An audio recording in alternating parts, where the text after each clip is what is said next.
அனைவருக்கும் வணக்கம்.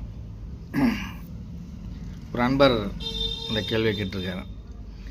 அந்த காலத்தில் நீதி என்பது எப்படி இருந்தது, இந்த காலத்தில் நீதி என்பது எப்படி இருக்கிறது அப்படின்னு கேட்டிருக்காரு.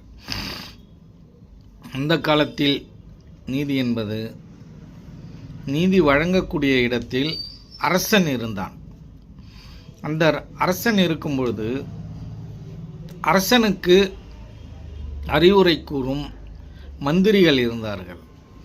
யார் அந்த மந்திரியை எப்படி அடையாளம் கண்டுபிடிப்பார்கள் என்றால், அறிவு சார்ந்தவர்களை மந்திரியாக பக்கத்தில் வைத்துக் கொள்வார்கள். யாரெல்லாம் அறிவாளி என்று தெரிகிறதோ அவர்களுக்கு சில சோதனைகள் வைத்து அவர்களை பக்கத்தில் வைத்துக் கொள்வார்கள். இவருக்கெல்லாம் தலைமை ஒருவர் இருப்பார்.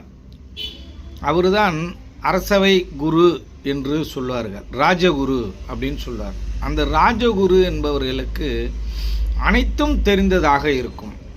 அவர் மிகச்சிறந்த புத்திசாலியாகவும் மகானாகவும் இருப்பார்.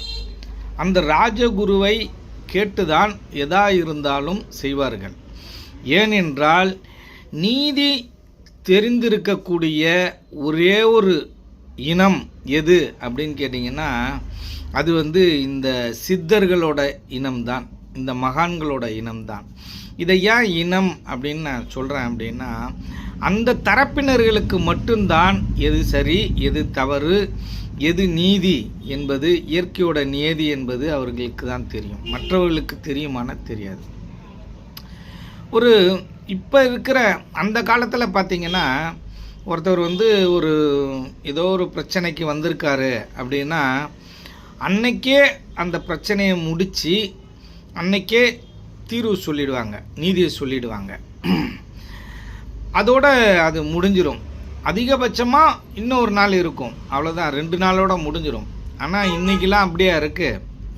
வாய்தான்னு கொடுத்து உங்கள் வாழ்க்கையே முடிஞ்சிடும், உங்கள் சொத்துக்களே அழிஞ்சிரும். நம்ம ஏற்கனவே நொந்து போயிருப்போம், இன்னும் நோகடிச்சிருவாங்க. அதுதான் இங்கே நீதியாக இருக்குது. அப்போ ஒரு படத்தில் ஒரு ஒரு காட்சி இருக்கும். 2 அண்ணன் தம்பிங்க ஒரு வரப்புக்கு அடிச்சுக்கிட்டு வக்கீலை பார்க்க வருவாங்க. அப்போ அந்த நபர் என்ன சொல்லுவார் அப்படின்னு கேட்டிங்கன்னா, அந்த வரப்போட எவ்வளோ அமௌண்ட்டு, அந்த வரப்போட அமௌண்ட் எவ்வளோ, ஒரு 10,000 15,000 இருக்குங்க. இவர்கிட்ட நீங்கள் வந்தீங்கன்னா இவருக்கு கொடுக்க வேண்டிய ஃபீஸு 20,000. அப்புறம் வாய்தான்னு நீங்கள் அலையிறீங்கல்ல, அதுக்கு கொடுக்க வேண்டியது அலையிறது எல்லாத்தையும் சேர்த்து ஒரு 50,000 செலவாகும். 2 பேரும்